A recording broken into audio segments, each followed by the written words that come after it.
apakah hukum dan korupsi di Indonesia lebih baik atau tambah jelek? Kalau saya tidak bisa mengatakan bagus atau jelek. Kasus korupsi ini perlu diselesaikan. Di sini Pak Ganjar dan Pak Mahfud itu akan tegas ketika dia sudah menjabat, dia akan selesaikan kasus korupsi. Oke, saya perlu statementnya cukup terang sih. Jadi yang dirasakan sekarang ini baik atau jelek? Kurang atau bagus? Isu agama ini kan sebenarnya sering menjadi komoditas politik juga kan. Padahal masih laku nggak? Kita melihat IKN ini sebagai proyek ambisius yang tidak punya perencanaan yang matang. Tim kita menghitung dengan uang 13 triliun. 13 triliun? 13 triliun ya. Masa cuma 13 triliun? Nggak, bentar, dengerin dulu. Menurut saya setebal itukah muka seorang Gibran di hadapan pemuda-pemuda yang lainnya hanya untuk kepentingan ambisi pribadinya lalu kemudian menjadi seorang wakil presiden. Kok kesannya dipaksakan banget sih, Mbak? Ini mah sebenarnya forum bukan buat saling nanya, udah nanya 02 aja kan. Ya. Cukup dengan tanya Dr. Richard. Aku jarang nih mau bahas politik nih. Ini perdana aku mau bahas politik nih. Oke. Kalian yang ngobrol, kalian yang debat, aku yang deg-degan. Tapi Kita jangan berantem. santai aja. Kita bahas santai aja ya. Kita bahas, kan soalnya tergantung Dokter Richardnya mau kita berantem, kita berantem. Kalau Dokter Richard mau kita santai. Jadi set the tone dari awal. Oke. Tapi santai ya. Oke, aku perkenalkan langsung di sini ya. Atau mungkin aku perkenalkan singkat. Nanti silakan perkenalkan diri masing-masing ya. Di sini aku sudah ketemu dengan 3 juru bicara dari masing-masing paslon ya. Yes. Ada Mas Gifari, ini mewakili dari juru bicaranya Pak Ganjar ya. Yes. Dengan Pak Mahfud ya. Mahfud MD. Mahfud. Udah berganti cawapresnya. Jadi Mahmud. Mahfud MD ya. Itu idola saya loh. Sumpah idola saya banget itu. Idola saya banget. Saya tuh kagum banget dengan dia. Berarti next dokter harus undang dia. Iya, amin kalau dia mau. Bukan amin yang ini. Iya, nanti kita sampaikan. Oke. Yang kedua ada Mbak Putri sebagai juru bicaranya Prabowo Gibran ya. Wah, ini ada anak muda nih cawapresnya. Satu senior sekali, satu lagi anak muda. Saya tertarik nih. Satu lagi Mas Benny. Iya. Ini Co-captain. Iya. Anies Co-captain. dan Muhaimin. Yeah. By the way, waktu saya SMA saya itu pengagumnya Mas Anies. Sekarang? Keren banget. Sekarang SMA kan ya? Sekarang masih kan? Kok dia sebut ada pas SMA aja gitu? SMA. Iya, tapi maksudnya waktu SMA-nya itu aku kagum bener gitu. Di situ tuh sampai kekaguman sekarang aku, ya kan? ada kekaguman tetap, tapi kayak pada waktu SMA-nya yang aku tuh bener-bener keras banget gitu dengan sosoknya Mas Anies ya. Gitu. Tapi aku pengen kenalan masing-masing. Mungkin dari Mas Gifari dulu boleh kenalan kali ya? Oke, nama saya Gifari Syadat Ramadan. Saya dari juru bicara tim pemenangan nasional Ganjar Mahfud. Yang mungkin aku kasih tahu kesibukan kali ya. Kesibukan saya mungkin sekarang jadi analis environment di salah satu konsultan di daerah Kebayoran Baru. Kemudian sekarang lagi mau coba lanjut studi lagi S3, lagi mempersiapkan kayak gitu. Oke. Masih muda banget ya? Yes. Semuanya masih muda semua ya? Gen Z semua ya? Aku masih 27 tahun. Oke, silakan Mbak Putri. Kebetulan kita kakaknya Mas Gifari. Jadi kalau ini Gen Z kita milenial. Oh, milenial. Agak-agak miring sedikit ke sini spektrumnya. Jadi selamat tahun baru buat Dr. Richard dan seluruh pemirsanya. Semoga tahun ini kita aman, damai, sejahtera dan tentram. Terutama menyambut tahun politik ini. Nama saya Putri Komarudin. Sekarang bertugas di TKN Tim Kampanye Nasional Prabowo Gibran sebagai juru bicara. Dan sehari-harinya bertugas sebagai anggota DPR RI dari fraksi Partai Golkar, duduk di Komisi 11 yang membidangi keuangan dan perencanaan pembangunan nasional. Sama kayak Mas Gifari mau sekolah juga tahun ini, jadi mohon doanya dari dokter supaya bisa ada title doktornya juga nanti. Kayaknya gak usah saya doain juga tetap jadi dokter ya. Amin ya rabbal alamin. Mas, silakan Mas Benny. Ya, saya Benny Pramula dari co-captain, salah satu co-captain di Timnas Amin. Sekarang ini sedang fokus untuk merancang, melaksanakan, dan mewujudkan agenda perubahan. Oke. Ya. Berarti perubahan ya? Perubahan ya. Mas, sebelum mulai, saya pengen disclaimer dulu ya, bahwa saya tidak memihak siapapun ya, dan saya masih belum memutuskan akan memilih yang mana ya. Jadi saya tidak akan membela satu dan lain hal, tapi saya coba akan kritis tetap. ya tetap dengan gaya saya ya. Oke, saya akan mulai ya. Saya akan mulai ini dari mungkin Mas Givari dulu kali ya. Boleh. Mas Givari ini dari apa ya? Surveinya ya. Surveinya itu sudah amat jelas dan cukup meyakinkan, makin meyakinkan nih pasangan kedua yang makin tinggi, makin naik. Sedangkan yang lain, ya saya belak-belakan aja ya kali ya. Karena kan saya ini mewakili anak muda yang skeptis sebenarnya. Yang kayak mau milih, kagak mau milih. Presidennya siapapun, tetap aja gue cari duit, tetap aja gue podcast, tetap aja skincare gue buat. Jadi saya pengen tanya nih, ini peluangnya bagaimana sih, Mas? Oke, kalau melihat elektabilitas ya, kita dari TPN Ganjar Mahfud itu melihatnya santai-santai aja gitu, walaupun banyak yang bilang elektabilitas turun kayak gitu, tapi memang elektabilitas ini kan dari lembaga survei ya. Nah, kalau kita lihat lembaga survei itu merupakan sebuah metodologis lah ya dalam akademik kayak gitu. Jadi apapun hasilnya kita menghormati, tapi di sisi lain kita juga melihat bahwa metode akademis ini kan masih banyak perdebatan seperti itu. Dan kalau saya lihat dari beberapa jurnal itu memang salah satu kendala dari lembaga survei ini adalah salah satunya adalah akurasi kayak gitu. Nah, contohnya misalkan kalau kita lihat di Pilpres 2016 di Amerika itu lembaga survei yang kemudian mendukung Hillary Clinton itu ada 19 kayak gitu, yang kemudian satu lembaga survei yang memprediksi kemenangan Donald Trump itu hanya 1. Jadi dari 20 itu Donald Trump hanya 1.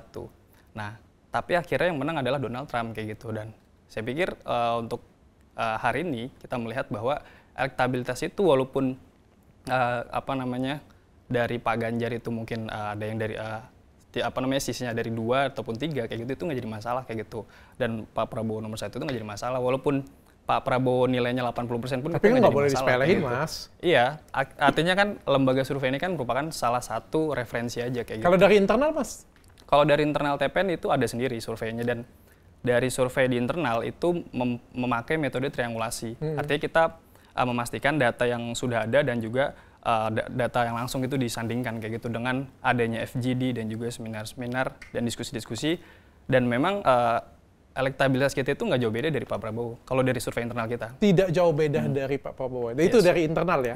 Meskipun survei yang lain menunjukkan makin lama makin turun. Betul. Mas, Mas Benny, kalau Mas Benny kayak gimana nih?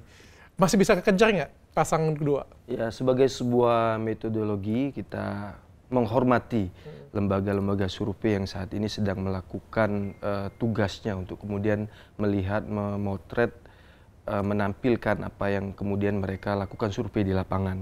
Namun kemudian kami dari Timnas Amin itu melihat lembaga survei itu sebagai sebuah referensi untuk kemudian memacu kita untuk lebih giat lagi melakukan upaya-upaya pemenangan. Memang beberapa lembaga survei itu menempatkan pasangan capres kami, Anies Muhaimin ini kadang-kadang ditaruh di posisi ketiga.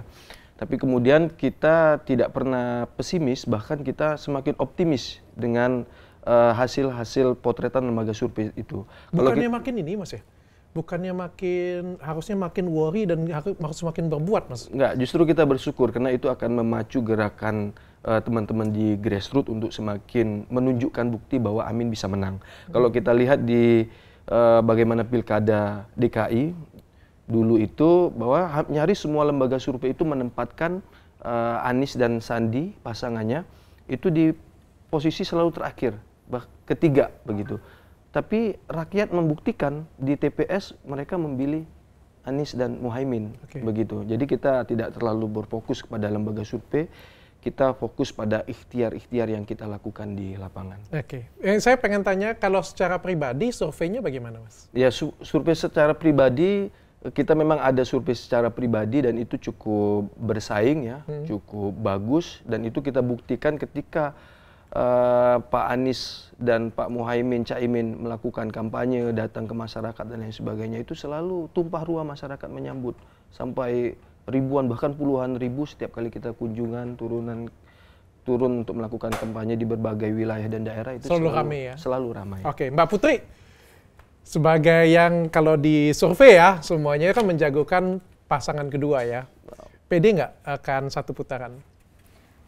Kalau dari TKN tentu sesuai yang selalu dikatakan oleh Pak Prabowo dan Mas Gibran, survei itu buat kita sebenarnya untuk jadi penyemangat. Jadi tidak boleh malah berpuas diri melihat survei sekarang kita leading, tapi karena kondisi politik yang sangat dinamis, kita tidak boleh puas dan berhenti untuk berkampanye, melakukan seluruh strategi dengan sebaik-baiknya sampai dengan nanti masa tenang tentunya di pertengahan Februari 2024 sebelum nanti pemilu tanggal 14. Jadi Pak Prabowo dan Mas Gibran kalau sedang berkumpul dengan relawan, tim kampanye daerah juga selalu berpesan kalau ada survei yang bilang kita hasilnya jelek, misalnya tidak sesuai dengan survei internal kita ataupun survei-survei lain yang dimana sekarang secara pembanding Pak Prabowo dan Mas Gibran itu ada di kisaran 40-45%, 46% lah.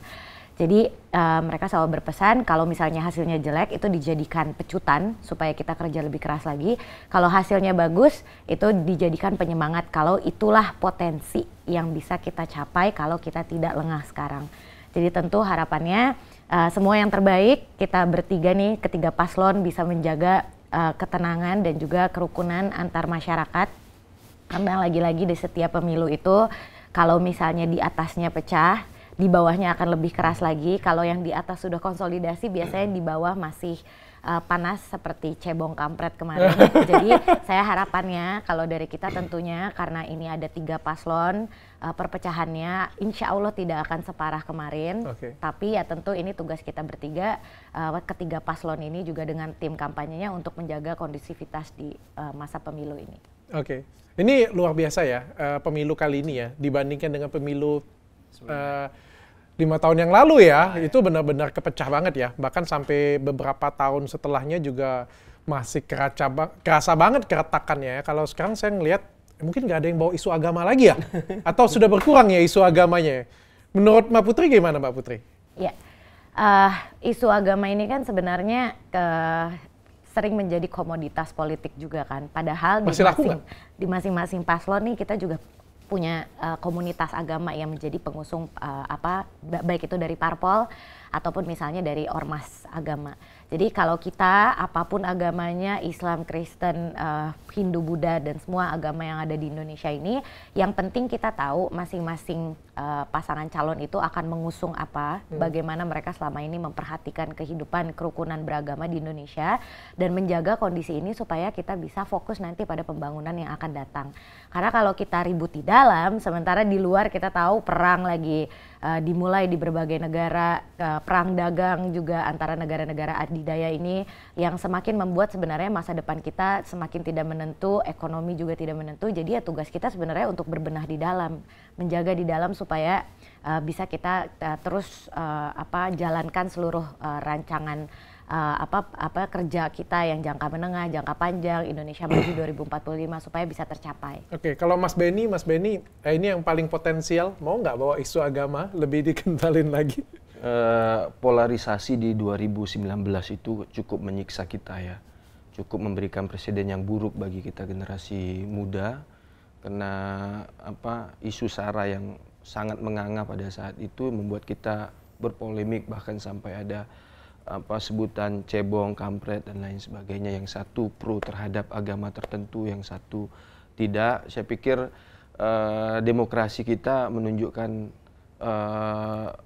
agak membaik sekarang ini dengan isu-isu semacam polarisasi dan isu-isu agama itu minim di 2023 dan jelang 2024 ini. Kita harus bersyukur karena isu-isu SARA itu tidak lagi mencuat sekarang ini. Meskipun ya mungkin dari beberapa tim sukses kadang-kadang masih membawa itu. Tapi bukan bawaan dari tim Aminnya sendiri? Enggak, justru kita di tim Amin itu sangat Indonesia sekali ya, sangat plural sekali, dan situ ada dari Muslim, ada dari Hindu, Buddha, Kristen, Konghucu, semuanya ada di situ. Mas.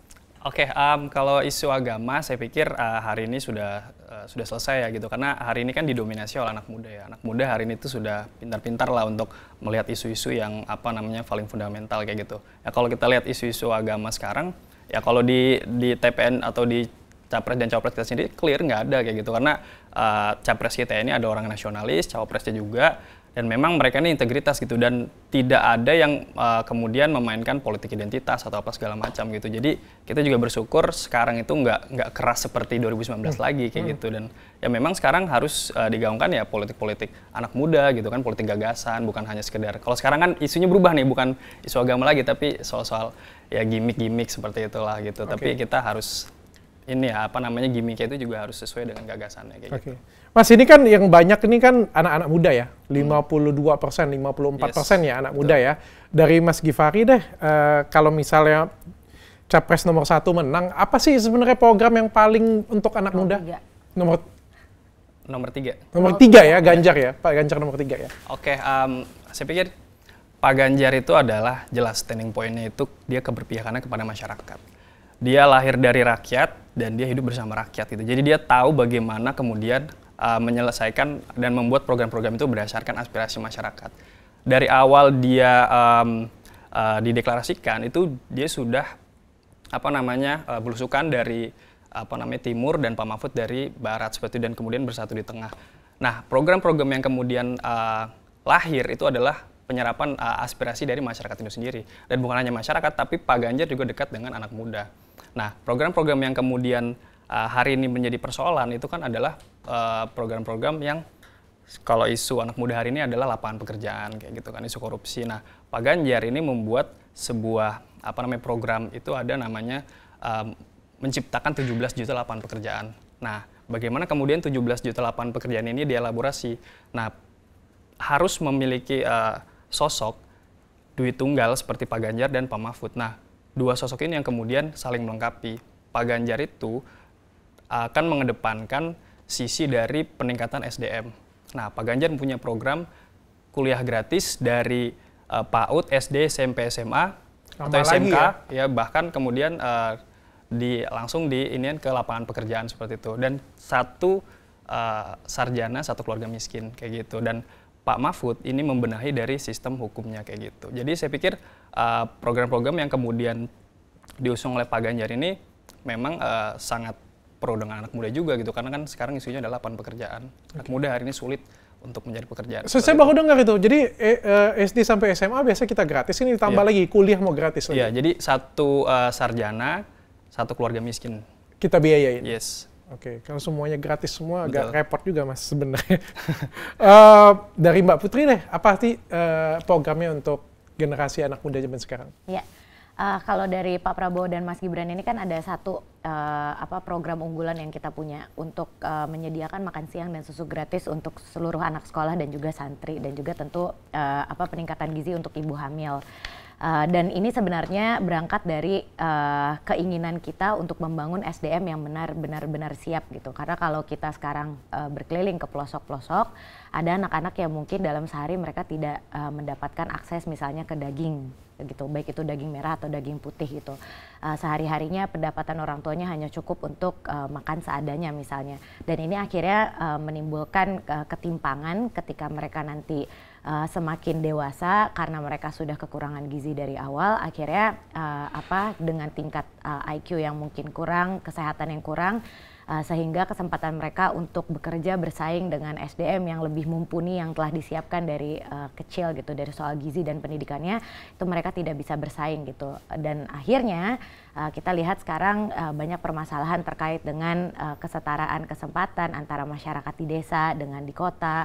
Terus udah gitu kita lihat juga misalnya dengan adanya program beasiswa kita sekarang untuk afirmasi, itu pun untuk masyarakat kurang mampu yang kalangan menengah ke bawah, perlu ada afirmasi supaya mereka bisa setara nilainya misalnya dengan masyarakat ataupun generasi muda yang berangkatnya dari perkotaan. Jadi sebenarnya program makan siang dan susu gratis ini kita ciptakan untuk mencoba menyelesaikan permasalahan itu, dan juga melibatkan seluruh stakeholder dari mulai koperasi, petani, terus udah gitu peternak, nelayan yang ada di pedesaan juga, supaya mereka juga bisa mensuplai bahan-bahannya untuk program makan siang dan susu gratis ini. Jadi multiplier efeknya telah kita riset bisa 6 kali lipat, dan harapannya ini bisa menggerakkan ekonomi rakyat seperti yang selama ini kita cita-citakan, supaya kita bisa juga menambah pendapatan asli daerah untuk masing-masing kabupaten kota. Jadi tidak lagi mereka bergantung pada anggaran dari pusat saja. Jadi itu sebenarnya goalnya dari program makan siang dan susu gratis ini. Mbak, boleh nggak saya kritisi sedikit tentang boleh. makan siang? Ini dari saya ya sedikit ya. Silakan. Saya merasa kita dari dulu juga sudah ada program Raskin ya, dan lain sebagainya ya. Kalau misalnya kita ngomong makan siang gratis di semua kota, bukan kota ya, semua Indonesia ya, yang dapatnya juga anak-anak sekolahan ya, saya pikir itu rentan banget untuk dikorupsi ya. Saya pikir ya, itu rentan banget untuk penyalahgunaannya secara besar-besaran ya. Sedangkan kita ngomong Raskin saja itu masih banyak banget di korupsi, apalagi kita bikin secara besar-besaran seperti ini ya, itu akan rentan sekali. Dan kalau menurut saya juga, makan siang gratis itu bukan sesuatu hal yang, aduh, aku merasa kayak ini hal yang sangat dasar banget sih. Kayaknya mungkin kalau misalnya di tahun 60-an atau tahun 70-an atau tahun 80-an masih oke kali ya. Kita di zaman sudah maju sih kalau menurutku sih. Harusnya kita memberikan sesuatu hal yang lain sehingga misalnya lapangan pekerjaan atau dampak sehingga mereka bisa mampu mengakses itu. Itu menurut saya sih, Mbak. Soalnya kalau misalnya kita memberikan, saya tuh agak nggak begitu setuju karena gini ya. Followersku kan adalah orang-orang berpendidikan. Tadi seperti ku bahas tadi ya. Followersku adalah emak-emak, orang-orang berpendidikan. Bukan orang-orang yang susah, yang ada di pedesaan. Mungkin nggak nonton di podcastku ini. Ya, mungkin mereka membutuhkan program-program yang seperti Mbak tadi. Tapi bagi kita orang-orang yang berpendidikan ngelihat seperti ini punya, gratis itu bukan solusi. Termasuk dari Pak Ganjar tadi ya, aku merasa kayak segala sesuatu yang digratiskan itu tidak mengedukasi masyarakat sih. Toh kalau kita ngelihat di negara maju seperti di Swiss dan lain sebagainya, pajaknya itu tinggi sekali loh. 20%, 30%. Tapi apa yang dirasakan masyarakat kan benar-benar berasa banget.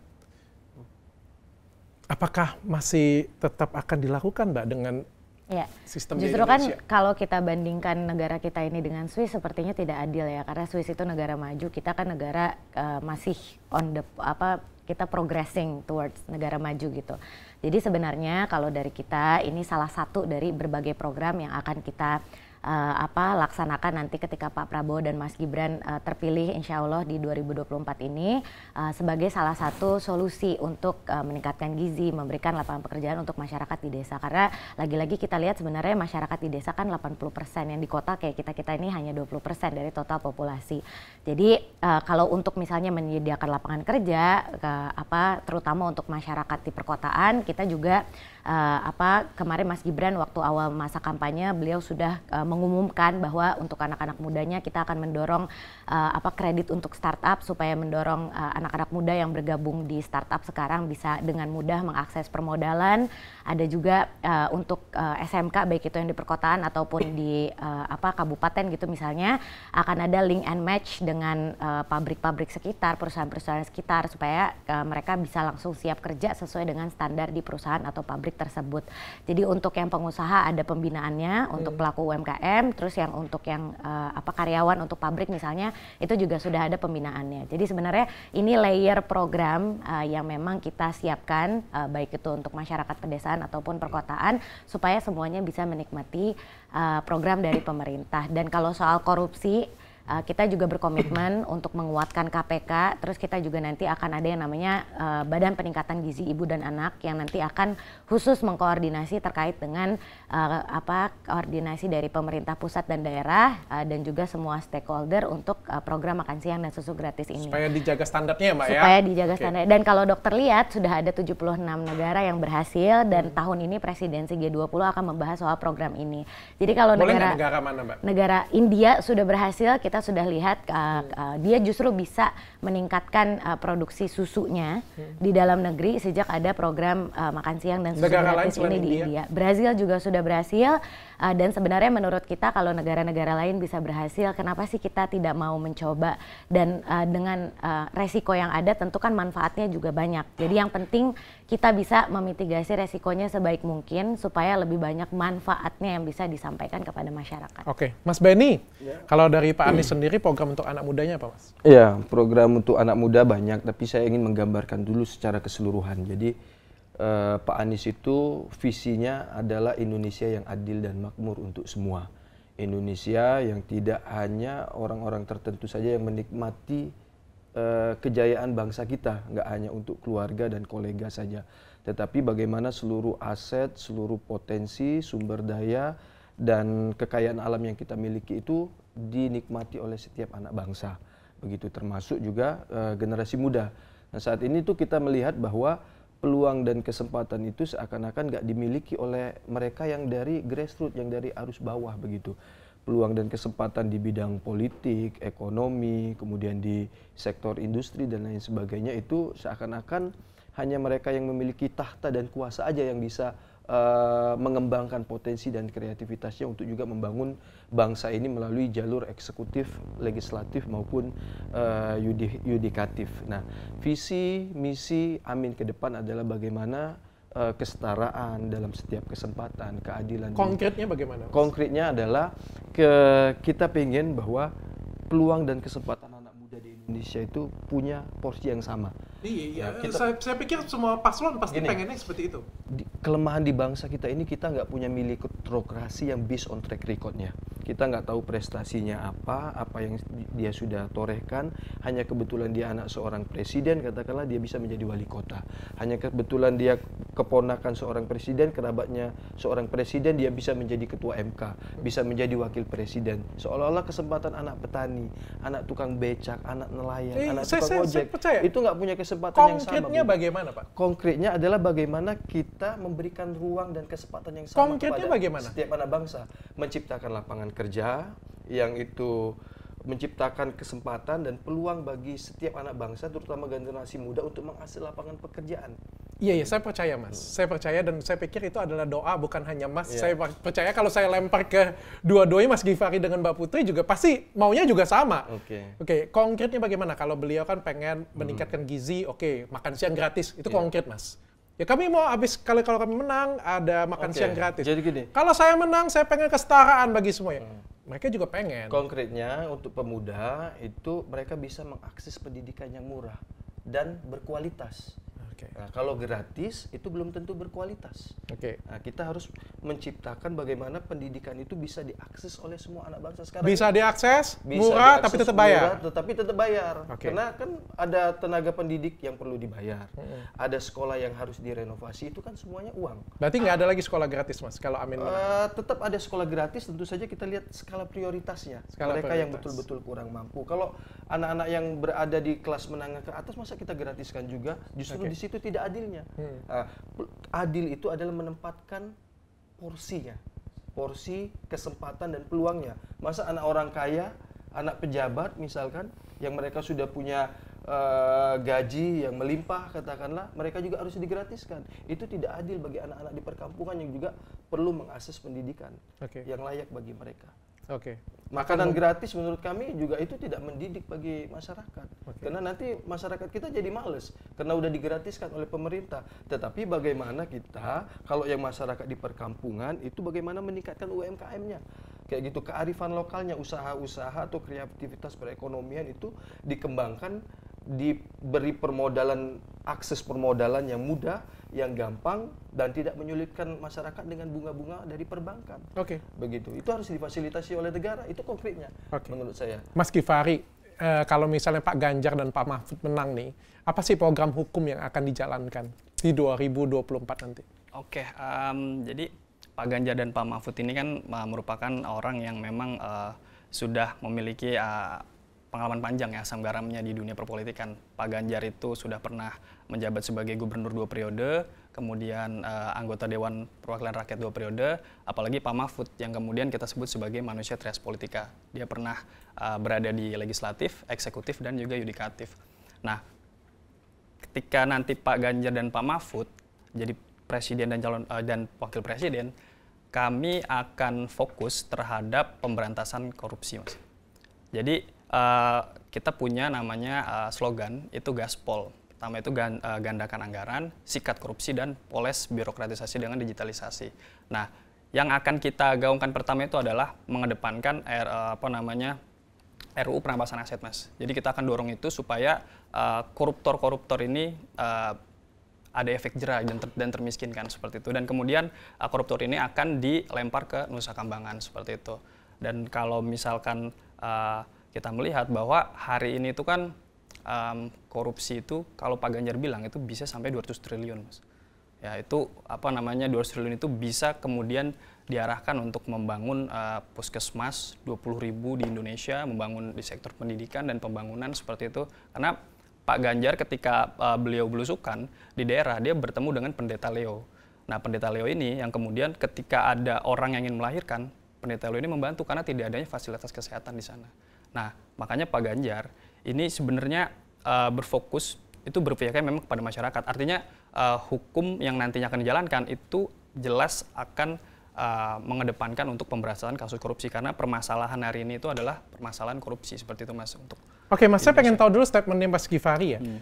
Selama 10 tahun Pak Jokowi ini memerintah ya. Saya nggak tahu, ini kan sebenarnya masih dalam periode PDIP ya sebenarnya ya.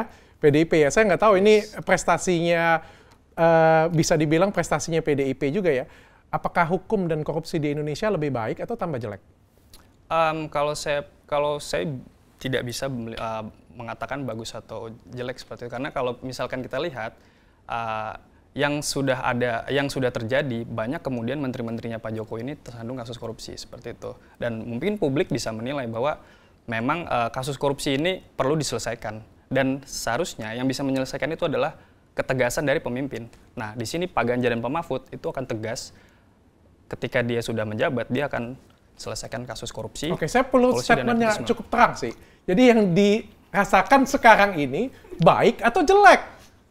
Kurang atau bagus? Nanti kalau misalkan seperti itu kita bisa melihat kan Bapak tim Bapak kan mau perbaikin. Yes. Saya butuh statement yang tegas. Kalau mau perbaikin ini sudah bagus, kita buat lebih bagus. Atau sekarang ini jelek, kita mau buat bagus. Oke, kalau saya pikir ketika ada yang tidak baik, mungkin kita akan perbaiki lagi. Karena Pak Ganjar itu jelas, dia ini bukan hanya sebagai tesis atau antitesis, dia sebagai sintesis. Jadinya dia melanjutkan yang baik dan mengevaluasi yang buruk seperti itu. Kalau makanya seperti itu. Jawabannya cari aman ya Mas. Ya memang kita akan terus memperbaiki, yang kalau yang baik tetap akan dijalankan, yang tidak kita pasti akan mengevaluasi untuk menjadi lebih baik lagi seperti itu. Oke, saya lanjut ke paslon kedua deh kalau gitu. Dia susah mau nilainya kan? Iya, saya juga ini masalahnya paslon Pak Ganjar dengan Pak Prabowo ini kan saling beririsan sebenarnya ya. Saya itu juga bingung, ini Pak Jokowi ini ada di mana sih sebenarnya? Mungkin bisa ditanyakan Pak Dokter langsung ke Pak Jokowi. Ya kan, secara partainya ada di Pak Ganjar, secara kekeluargaannya ada di Mas Gibran. Saya juga bingung juga ya. Jadi saya pengen tahu dulu nih program hukum kalau dari Pak Prabowo apa sih? Ya. Kita kan dari awal komitmennya memang sangat kuat ya untuk memperbaiki apa yang sekarang masih kurang gitu. Karena memang komitmennya kalau dari Pak Prabowo dan Mas Gibran ini keberlanjutan dengan penyempurnaan dan juga percepatan. Jadi ketika kita melihat misalnya koordinasi antara aparat penegak hukum, kejaksaan, KPK, kepolisian itu sekarang masih ada yang berpolemik, ada kasus-kasus yang terkait dengan koordinasi juga dan komunikasi yang kurang efektif. Kita akan mendorong supaya koordinasi antar lintas lembaga ini bisa lebih baik dan efektif, tidak ada ego sektoral lagi, karena itu kan harus ada arahan dari atasnya berarti. Terus yang berikutnya juga karena masalah korupsi kita sudah sangat mengakar, dari misalnya usia kecil kita nyontek ujiannya teman gitu misalnya, itu kan juga perilaku koruptif gitu misalnya. Jadi kita akan mengintegrasikan pendidikan terkait dengan anti korupsi ini sebenarnya dari tingkat pendidikan dasar gitu, supaya ketika kita tumbuh kita punya mentalitas yang memang anti korupsi. Jadi ketika masuk ke lembaga, mau itu swasta mau itu pemerintah, kita sudah punya mentalitas yang memang kita tidak akan korupsi dari diri sendiri dulu gitu. Dan tentu ya penguatan lembaga KPK-nya itu sendiri gitu. Jadi kalau misalnya sekarang masih ada permasalahan di internal, berarti kan ada penguatan yang harus diadakan di situ. Jadi ya pimpinannya harus kompak. Kan sekarang banyak desas-desus juga yang berkembang, pimpinan di KPK ini kurang kompak, terus harus bahkan tersangka lagi.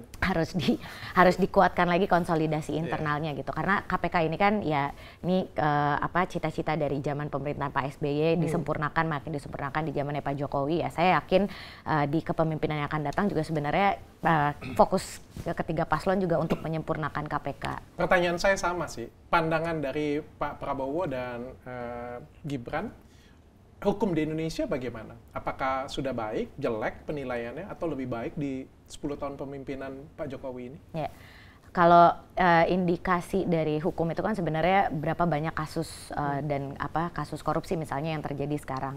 Jadi sebenarnya kita dari berbagai paslon, dari berbagai partai politik yang mengusung ketiga paslon ini kan sebagian besar sebenarnya berada di pemerintahannya Pak Jokowi kan gitu, kecuali PKS yang memang konsisten menjadi oposisi. Jadi sebenarnya ini juga jadi refleksi buat kita partai politik supaya bisa menguatkan kadernya, supaya tidak lagi melakukan tindak tanduk seperti itu, supaya kita bisa memperbaiki sama-sama dari masing-masing kandidat yang kita usung gitu. Jadi kalau misalnya dibilang sudah baik atau belum, ya tentu perlu kita sempurnakan saja sekarang apa yang masih kurang gitu. Karena memang ini kan proses sebenarnya. Oke. Dari sini saya belajar dengan politisi ya, bahwa cara menjawab adalah dengan cara tidak menjawab ya.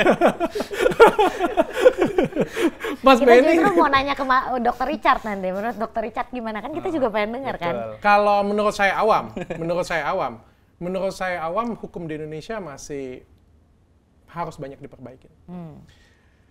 Semua juga tahu kan, bahkan kan ada di komentar bahkan ada yang bilang kan bahwa polisi yang bisa dipercaya adalah polisi tidur kan. Bahkan beberapa tahun kemarin kan ada hashtag kan, percuma lapor polisi kan. Saya pikir juga itu bukan hashtag dari saya. Ya kan artinya ada kecewaan yang mendasar oleh masyarakat. Lah. Tentu kan di sini pertanyaan saya adalah apa sih program kalian? Tentu kan sebelum kita tanya apa program kalian, tentu menilai terlebih dahulu bagus atau jelek. Setelah menilai bagus atau jelek, baru bisa keluar programnya apa. Kalau kita bilang, waduh ini sudah bagus semua nih, kita tinggal lanjutkan saja. Berarti kan ya ketika pasangan nanti menang, bahwa tidak akan banyak perubahan dari hukum. Tapi ketika berbicara, wah menurutku sih jelek banget kayak gitu punya dan harus diperbaikin. Sehingga kan programnya keluar, Pak. Gitu sih maksud saya sebenarnya. Itu yang saya rasakan ya. Dan yang terlihat dari beberapa komentar di hashtag tersebut ya. Nggak tahu kalau sekarang. Dari Mas Benny sendiri, Mas? Iya. Program hukum. Pertama, Pak Anies ini pengen menempatkan dan menegaskan bahwa bangsa Indonesia itu adalah negara hukum, bukan negara kekuasaan. Jadi hukum di atas kekuasaan. Kalau kekuasaan di atas hukum, maka kekuasaan itu bisa mengengkangi hukum. Tetapi kalau hukum itu di atas kekuasaan, maka kekuasaan akan berlaku, berbuat, dan memimpin kekuasaan itu berlandaskan pada hukum. Jadi jangan sampai karena kepentingan penguasa, lalu kemudian kita tidak bisa menempatkan hukum itu pada norma-norma yang seharusnya berjalan di bangsa kita. Jadi di ranah hukum, Pak Anies ingin memperbaiki kondisi hukum kita agar negara kita betul-betul menjadi negara hukum, bukan negara kekuasaan.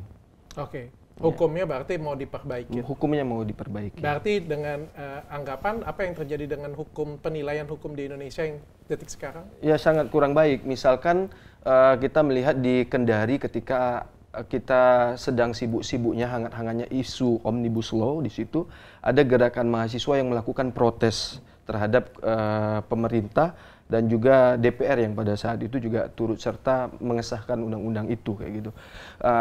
Ada mahasiswa di sana itu yang sampai meninggal dunia karena dibunuh oleh aparat, ditembak.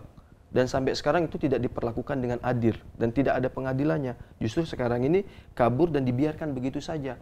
Coba bayangkan orang tua yang kehilangan anaknya.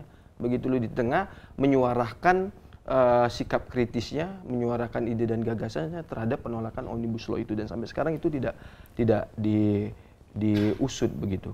Okay. Ini salah satu contoh. Salah satu agenda kalian adalah untuk mengusung perubahan dalam hukum ya? Iya. Lebih baik. Lebih baik. Mas Givari, mau minum dulu nggak Mas? Jangan aja. Iya. Yang panas dokter ternyata bukan kitanya. Enggak, kok nggak panas. Bawaan aku memang kayak gini. Bawaan saya tuh setelan pabriknya memang kritis sih. Memang seperti ini. Mas, kalau dari korupsi sendiri programnya apa nih, Mas? Apa tuh? Terkait korupsi ya? Oke, tadi sudah saya jelaskan. Sebelum dijawab, mungkin pertanyaan saya ya, apakah KPK di periode sekarang ini jauh lebih baik daripada periode yang lalu atau sekarang jauh lebih baik? Oke, kalau KPK sekarang ya kita melihat bahwa melemah atau menguat? Saya pikir kalau KPK itu melemah tetap melemah. Kenapa? Karena kita melihat sendiri bahwa ketuanya saja sudah dijadikan tersangka seperti itu kan, terkait permasalahan dengan Kementan itu sendiri gitu. Nah saya pikir ya Pak Ganjar dan Pak Mahfud ini akan tegas, selain dia akan mengedepankan mendorong RUU perampasan aset, juga akan memperkuat KPK, lembaga KPK itu sendiri. Karena memang permasalahan sekarang itu adalah ya permasalahan korupsi. Mau tidak mau, suka tidak suka, korupsi itu justru membebani masyarakat gitu dan membebani negara itu sendiri. Dan banyak hari ini yang kemudian tersandung kasus korupsi kayak gitu. Kalau dulu kita lihat Orde Baru itu kan korupsi hanya di tingkatan elit ya. Sekarang itu sudah mengakar sampai ke bawah kayak gitu. Jadi KKN ini harus dicabut sampai ke akar kayak gitu, dan Pak Mahfud itu akan mendorong hal tersebut kayak gitu. Dan Pak Mahfud memang sudah jelas, dia tegas dan dia banyak kemudian bersuara dan kritis tentang permasalahan korupsi yang ada di Indonesia, dan sampai sekarang pun masih ada proses sudah diselesaikan kayak gitu, dan banyak kemudian kasus-kasus besar yang diungkap. Dan itu Pak Mahfud berani kayak gitu. Apalagi Pak Ganjar pun ketika dia menjabat sebagai gubernur, banyak kemudian pungli-pungli di daerah Jawa Tengah. Nah itu semua disikat oleh Pak Ganjar, apalagi di bidang pendidikan. Nah di bidang pendidikan itu kan Pak Ganjar itu membuat program sekolah gratis. Nah ketika masih ada yang pungli, baik itu untuk beli buku, untuk beli baju gitu kan ya, Pak Ganjar itu akan tegas dan sudah banyak yang dipecat sama dia gitu di daerah Jawa Tengah. Mas Gifari, ini kan salah satu program yang paling mencolok dari pasangan Pak Ganjar Mahfud itu adalah pemberantasan korupsi ya, kalau yang saya dengar ya. Dan kemarin debat Cawapres juga kan yang dibawa oleh Pak Mahfud itu selalu pemberantasan korupsi ya.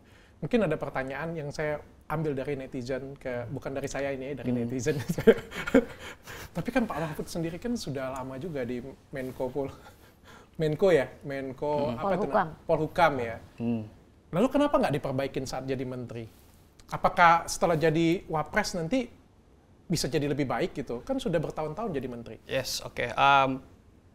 Pak Mahfud itu ketika jadi Menko Polhukam itu juga banyak menyelesaikan mengangkat kasus-kasus besar gitu, kayak kasus Asabri dan kasus yang ada di Kemenkeu seperti itu. Apalagi ketika dia nanti jadi wakil presiden, karena model Pak Ganjar dan Pak Mahfud ini adalah duit tunggal ya kan, sama-sama memiliki otoritas yang kemudian ketika nanti Pak Mahfud menjadi wapres, otoritasnya akan lebih besar gitu, dan semakin mudah untuk menyelesaikan kasus-kasus korupsi gitu.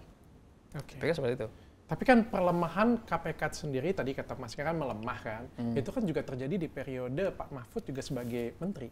Iya, ya artinya kan ada yang kemudian otoritas-otoritas yang tidak bisa dijangkau oleh Pak Mahfud itu sendiri kayak gitu. Nah makanya kenapa kemudian ketika menjadi Menko Polhukam, Pak Mahfud ini sendiri pun memang kan sudah banyak menyelesaikan kasus korupsi. Artinya ketika nanti untuk menguatkan KPK itu kan posisinya itu harusnya ada di lembaga paling tertinggi kayak gitu, di presiden itu sendiri, dan yang memilih ketua KPK pun presiden kayak gitu. Jadinya nanti ketika mungkin Pak Mahfud nanti insya Allah kami yakini bakal menjadi wapres, beliau akan sesegera mungkin untuk menyelesaikan semua kasus korupsi dan memperkuat KPK. Oke. Kalau program dari Pak Prabowo tentang korupsi bagaimana, Mbak? Kan tadi udah dijelasin, dokter. Konkret untuk korupsinya. Konkret untuk korupsinya aja. Iya, yang tadi lewat sekolah-sekolah untuk supaya perilaku koruptif yang dari usia dini ini bisa dihindarkan gitu, makanya kita bakal integrasi salah satunya kurikulum terkait dengan anti korupsi juga. Terus udah gitu penguatan lembaga KPK-nya, penguatan koordinasi antar aparat penegak hukum supaya tidak ada lagi salah paham, miskomunikasi antar kasus. Jadi yang bersalah memang benar bisa segera ditindak oleh lembaga yang berwenang gitu. Okay. Penilaian KPK untuk sekarang bagaimana, Mbak Putri? Iya. Selama masa Bapak Presiden Jokowi ini kan kita juga melihat banyak kasus-kasus besar sebenarnya yang ditangani oleh KPK dan sudah dikasih hukuman juga sekarang gitu. Dari mulai kepala daerah, eksekutif lah ya, terus anggota legislatif, terus sampai dengan ke tingkat kepala desa itu sudah ada yang ditindak gitu dan sudah diberikan ganjaran yang sesuai dengan perilakunya lah gitu. Jadi kita berharap apa yang sudah kita capai hari ini, kasus-kasus besar itu bisa kita semakin sempurnakan di periodenya Pak Prabowo dan Mas Gibran ini. Dan tentu harapannya sebenarnya pencegahannya itu bisa kita lebih dorong daripada kita menindak apa yang sudah terjadi. Karena kerugian negara kan kalau ditindak itu sudah jadi kerugian kan gitu. Kalau kita cegah dari awal mitigasinya kan kerugiannya tidak perlu terjadi. Sebenarnya itu yang ingin kita kedepankan. Artinya dari statementnya Mbak Putri, sebenarnya KPK di periode sekarang itu cukup baik pekerjaannya. Iya, dan disempurnakan saja gitu. Tinggal disempurnakan perbaikan, saja. Ya dengan Menurut perbaikan yang ada. Oke. Yang mengusung perubahan. Udah ketahuan jawabannya. Yang mengusung perubahan apa yang mau diubah dari korupsi di Indonesia? Ya, mau ditingkatkan atau mau siapa tahu dia mau berubah kan? Kami akan tingkatkan korupsi di Indonesia. Ya, tentu saja pasangan Amin itu punya komitmen untuk di pemberantasan korupsi. Kita ingin memperkuat keberadaan KPK ini supaya dia bisa kebal terhadap intervensi kekuasaan. Dan bisa lebih tegak lagi, bisa lebih tegas lagi, dan bisa lebih kuat lagi untuk bagaimana betul-betul menangkap para koruptor, begitu loh. Jadi kita pengen ada penguatan, dan kita melihat bahwa KPK saat ini ya sangat lemah dan bahkan terlihat dilemahkan perannya. Oke, belum saya tanya kan sudah dijawab ya.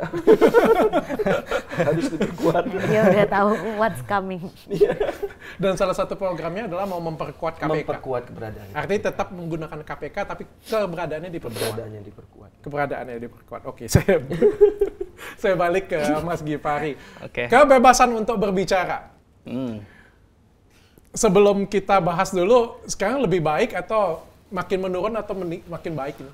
Oke, kalau kita menilai dari ini apa namanya? Yang sekarang dulu dong yang kita rasakan. Yes, oke. Kalau dari berbagai macam problematika tentang kebebasan berpendapat, itu banyak kemudian teman-teman kita yang diintimidasi kayak gitu. Banyak kemudian teman-teman kita yang diancam seperti itu. Dan saya pikir ini mencederai demokrasi kita. Karena kebebasan berpendapat, demokrasi itu mau tidak mau adalah anak kandung reformasi kayak gitu. Yang kemudian harus kita jaga, harus kita rawat. Jangan sampai dicederai oleh hal-hal yang kemudian ditindas lah seperti itu. Kan kita berbicara ini kan dilindungi sama undang-undang kayak gitu kan ya. Dan memang ya saya pikir untuk kebebasan berpendapat masih belum terlalu baik karena banyak kawan-kawan kita yang juga ditindas di lapangan kayak gitu. Banyak kemudian juga ketidaknetralan kayak gitu. Programnya apa, Mas? Kalau programnya tentang bagaimana kemudian menciptakan kebebasan berpendapat, ya Pak Ganjar itu sendiri akan mereformasi kembali bagaimana proses kebebasan berpendapat ini. Nah, Pak Ganjar itu punya program itu namanya kalau dulu di Jawa Tengah dia punya namanya Laporgub. Jadi masyarakat yang kemudian itu ditindas atau masyarakat yang kemudian tidak tersalurkan bantuan sosialnya atau banyak kejadian-kejadian di lapangan, dia bisa melapor ke Laporgub itu. Nah, Laporgub itu yang kemudian ketika nanti Pak Ganjar ingin menjadi presiden, lapor pres.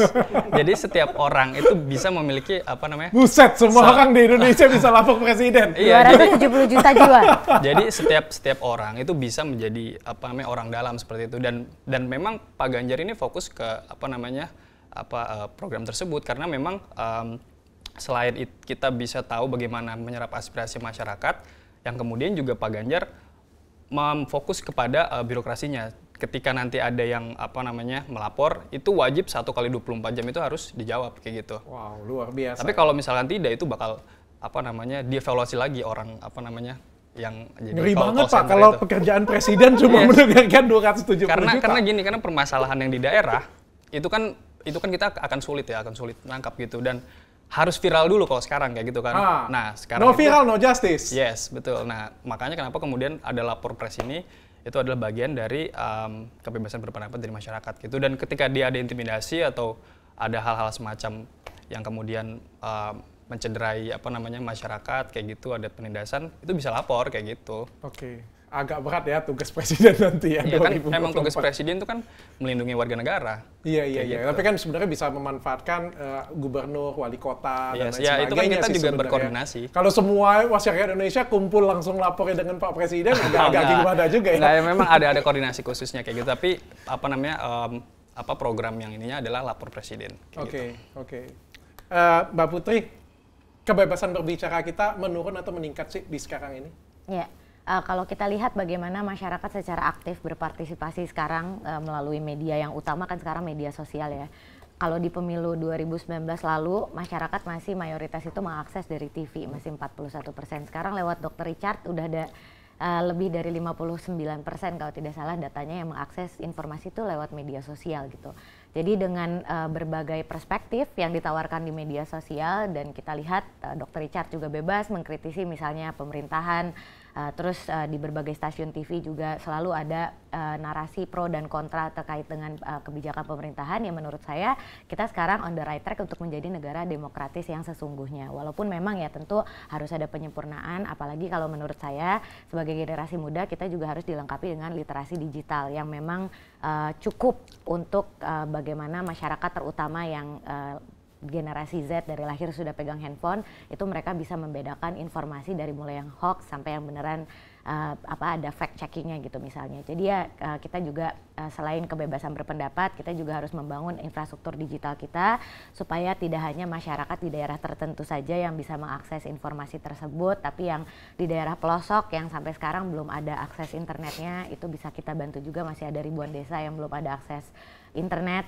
terus program penyempurnaan BTS yang kemarin sempat terhambat karena ada kasus di situ juga sebenarnya kan harus kita dorong supaya digitalisasi ini tidak hanya jadi milik masyarakat desa, masyarakat kota, tapi masyarakat desa juga bisa menikmatinya nanti. Artinya kebebasan berpendapat dan demokrasi di Indonesia cukup baik sekarang kalau ini. Dan pengen dilebarkan sampai ke daerah pedesaan. Karena kan pasti Dr. Richard mau nanti segmentasinya juga nambah dong. Yang nonton bukan hanya masyarakat di perkotaan, tapi yang di pedesaan juga bisa dapat informasi soal narasumber yang Dr. Richard undang. Pak Benny, setuju? Saya nggak setuju ya. Saya melihat kualitas demokrasi kita saat ini, terutama dalam hal kebebasan pendapat itu benar-benar dikengkangi oleh... Sebutkan satu-satu contohnya. Salah satu contohnya kita lihat bagaimana banyak sekali aktivis-aktivis demokrasi yang mengkritisi kebijakan pemerintah itu dikriminalisasi. Langsung saja contohnya. Misalkan ada Sahganda Nainggolan, kemudian juga saya sendiri pernah merasakan itu, pernah dituduhkan dikriminalisasi di kasus makar ya. Pada sekitaran tahun 2017 juga pernah dibawa ke Makobrimob karena kita mengkritisi kebijakan pemerintah pada saat itu. Nggak sedikit ya, banyak sekali. Bahkan seperti yang saya sebutkan tadi itu, ada seorang mahasiswa yang kena sikap kritisnya sedang berdemonstrasi di daerah Sultra, Sulawesi Tenggara, di Kendari. Mereka mendapatkan keberingasan aparat, ditembak mati. Banyak sekali juga aktivis-aktivis yang pro demokrasi yang sering mengkritisi kebijakan pemerintah itu seperti misalkan Sahganda tadi itu, terus kemudian beberapa aktivis-aktivis HAM yang dikriminalisasi. Oke, dan saya dengar juga kemarin saya ada beberapa mengikutin tapi nggak secara eksklusif. Tapi Pak Anies itu sedikit concern ya, cukup concern juga. Sangat concern. Kalau kita lihat bagaimana sekarang, dan Mas Anies itu bukan sekedar janji. Sekarang ini kita punya program kampanye namanya Desak Anies. Desak Anies ini mempersilahkan kepada siapapun yang ingin mendesak Anies, yang ingin mengkritisinya, yang ingin menguji visi misi dan gagasannya. Saya tidak melihat di paslon yang lainnya itu siap untuk dikritisi. Dari sebelum dia menang bahkan, sebelum dia menjadi presiden, dia berada di tengah kerumunan orang banyak, berada di tengah mahasiswa yang kritis, siap untuk dikritisi dan dia menjawab dengan sangat mengalir. Begitu. Dimulai dari pimpinan untuk siap dikritisi dan kebebasan berbicara dengan pimpinan. Dan sehingga bisa mengakar ke bawah. Iya, harus mengakar sampai ke bawah. Harus dengan contoh, harus dengan bukti. Kalau ini kan yang dua tadi itu baru dengan visi misi dan gagasan. Tapi Pak Anies sudah membuktikan bahwa dia siap untuk kemudian dicaci maki, siap untuk diuji ide dan gagasannya. Oke, kita masuk ke Pak Gifari. Pak Gifari ini ini topik yang ke depan nih ya, kita debat ya, satu ya lagi ya, ada pertahanan ini. Ini ada Rohingya ya, datang ke Indonesia ini. Dari kubu Pak Ganjar sendiri mendukung Rohingya untuk di Indonesia atau pengennya mengusir mereka? Oke, kalau kita melihat kan ya sekarang itu persoalan Rohingya mungkin masih menjadi soal yang belum ada statement dari pemimpin kita sendiri gitu, Pak Presiden Jokowi kayak gitu. Nah, saya pikir untuk Rohingya itu persoalan itu bukan bukan di kita saja, tapi juga persoalan di dunia internasional kayak gitu. Kita kan ada PBB kayak gitu, ada juga yang kemudian memastikan bahwa setiap orang di warga negara itu harus hidup sejahtera kayak gitu, harus hidup yang memang tidak ditindas. Tapi kita melihat Rohingya itu banyak warganya itu terasingkan kayak gitu, yang kemudian ada yang lari ke Indonesia kayak gitu, dan kita melihat bahwa ada indikasi perdagangan manusia di sana kayak gitu. Dan memang kalau dari Pak Ganjar sendiri dan Pak Mahfud itu concernnya bukan kepada Rohingya ya, tapi bagaimana kemudian ada penyelundupan ini yang tidak sesuai dengan tidak sesuai dengan peraturan kita kayak gitu. Jadi memang ini persoalan yang harus dibicarakan secara masif, dan dari tim TPN sendiri pun masih membicarakan persoalan itu kayak gitu. Oke, singkatnya mau diterima atau mau diusir? Ya kalau misalkan diterima atau diusir kan kita belum belum mendiskusikan lebih lanjut bagaimana kemudian cara dari kita untuk memastikan diusir atau tidak kayak gitu kan. Tapi kan kita soal harus dievaluasi kembali kayak gitu, karena ini persoalannya adalah penyelundupan orang kayak gitu. Pak, ini orangnya sudah ada di negara kita, Pak, bukan masih mau pergi, Pak.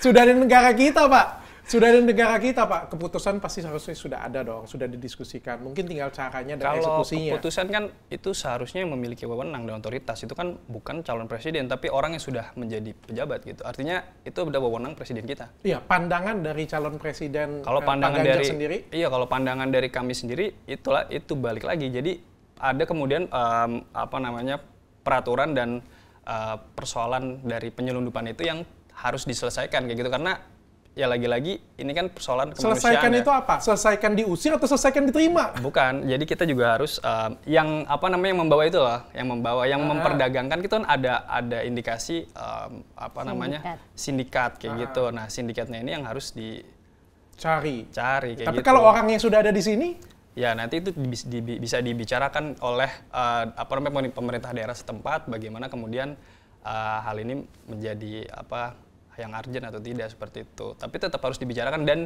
didiskusikan lebih lanjut. Karena ini kan persoalan manusia, kita bingung juga gitu kan, bahwa sekarang masih banyak orang-orang miskin yang tidak memiliki rumah kayak gitu, masih ada yang orang miskin yang kemudian masih membutuhkan tempat tinggal dan lain sebagainya. Itu kan juga perlu dibicarakan kayak gitu. Jangan bingung, Pak. Kalau Bapak bingung, apalagi kami bingung. Mbak Putri. Kalau Mbak Putri sendiri, pandangan dari Pak Prabowo dan Gibran tentang Rohingya ini bagaimana? Sebenarnya kan waktu awal pengungsi Rohingya ini kan bukan baru hari ini ya mereka datang ke Indonesia gitu. Ini kan sudah beberapa tahun.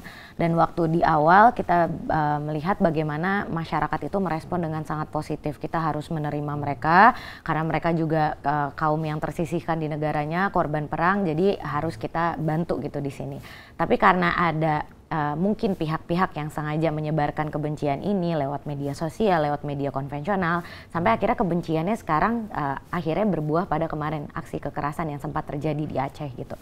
Jadi sebenarnya yang kita sayangkan adalah bagaimana rasa kemanusiaan kita ini akhirnya bisa hilang karena kita tersulut emosi.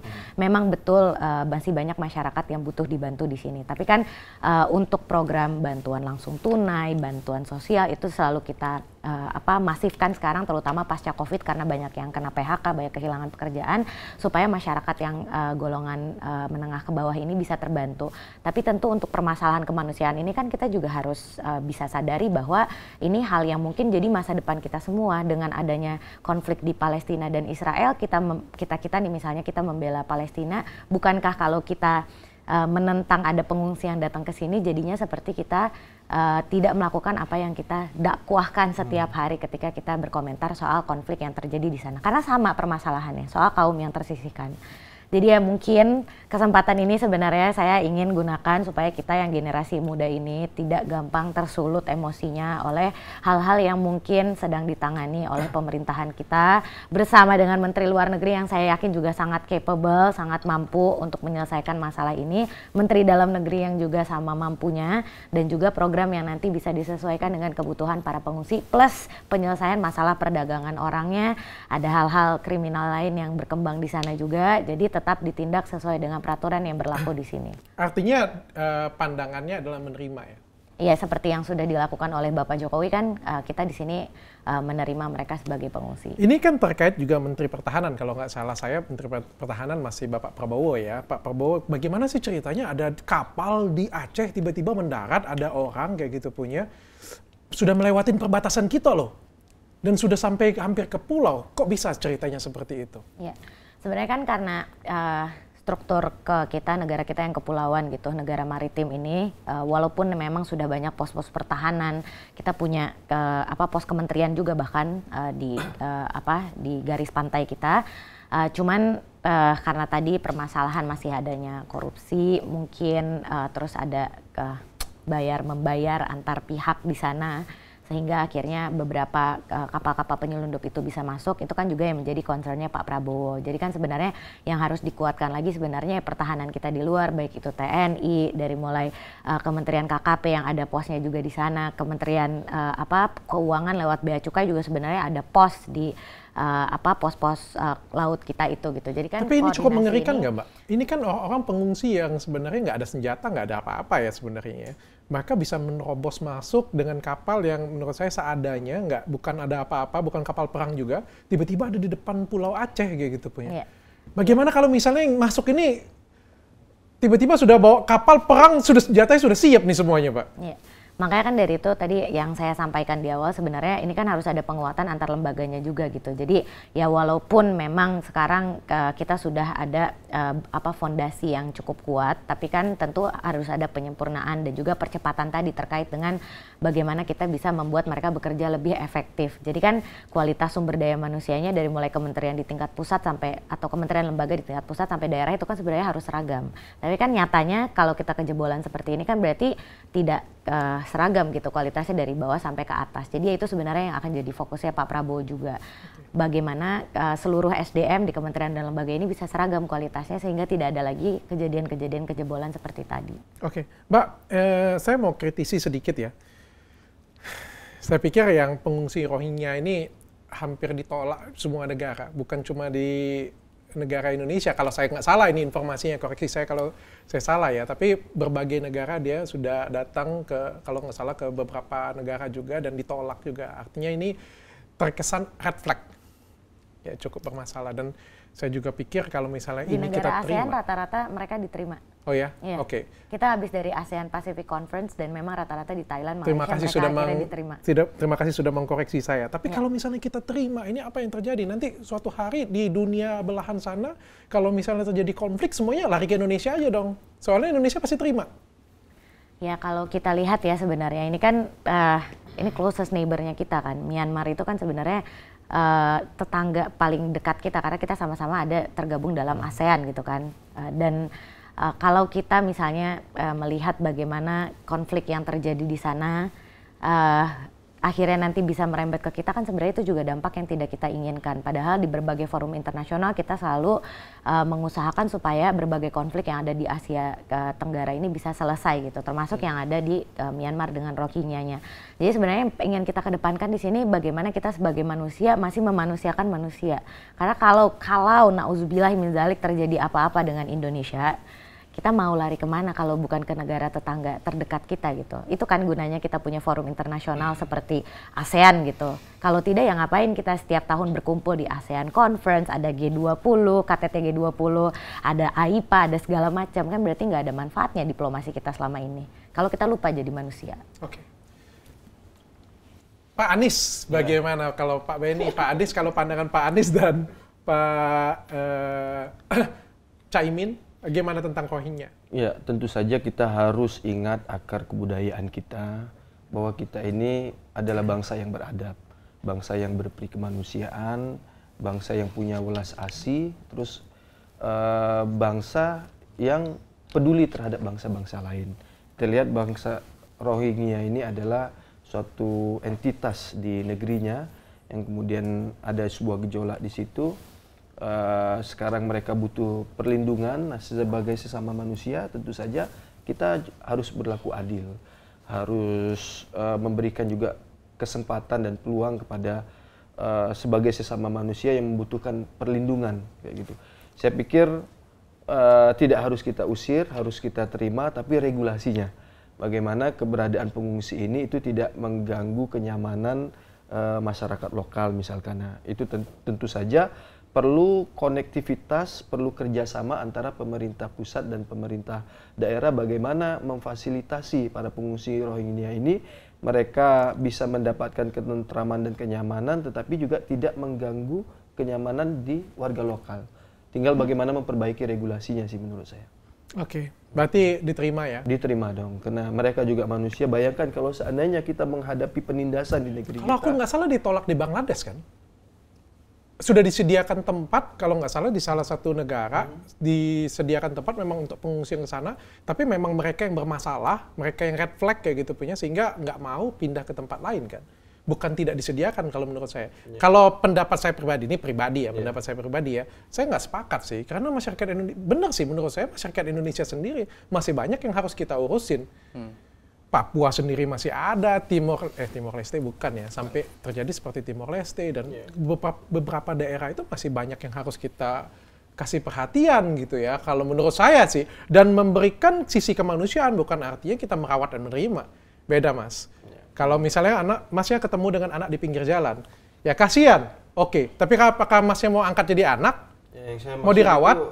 Regulasinya ya, sekarang orang terdampar, kehausan, kelaparan di tengah empasan ombak, air laut dan lain sebagainya. Lalu kemudian kita di mana jiwa kemanusiaan kita, gitu loh. Oke, tapi bukan artinya regulasinya. Masuk. Dengan kita perbaiki regulasinya ketika mereka masuk, misalkan ke tempat kita, nggak mungkin serta merta kita langsung usir mereka. Kita lihat dulu apakah mereka ini membawa persenjataan, apakah akan mengganggu stabilitas bernegara kita atau tidak. Kalau enggak, tentu saja sebagai bangsa yang berkeadaban dan berkeadilan kita juga harus memberikan makan mereka, harus memberikan tempat sebagai singgah mereka, lalu kemudian kita melakukan diplomasi internasional yang baik. Karena pesan dari salah satu pesan konstitusi kita adalah menjaga ketertiban dunia. Begitu. Nah, kita harus lakukan dialog, kita harus menjembatani adalah bagaimana masyarakat yang tertindas di negerinya itu harus mendapatkan keadilan juga di tanah airnya, sehingga tidak kemudian pindah ke negara orang lain lalu kemudian mengganggu stabilitas di negara orang lain. Sepertinya jumlah penduduk di Indonesia akan meningkat drastis. Mas, mungkin bahasan terakhir Mbak Putri dulu deh tentang IKN. Project IKN kalau dari Pak Prabowo dengan Gibran meneruskan. Iya, tentu. Karena memang kita berkomitmen untuk benar-benar melanjutkan visinya Pak Jokowi supaya pembangunan Indonesia itu tidak Jawa sentris lagi. Kita lihat 10 tahun kepemimpinan Pak Jokowi, investasi itu 53% sekarang sudah ada di luar Pulau Jawa.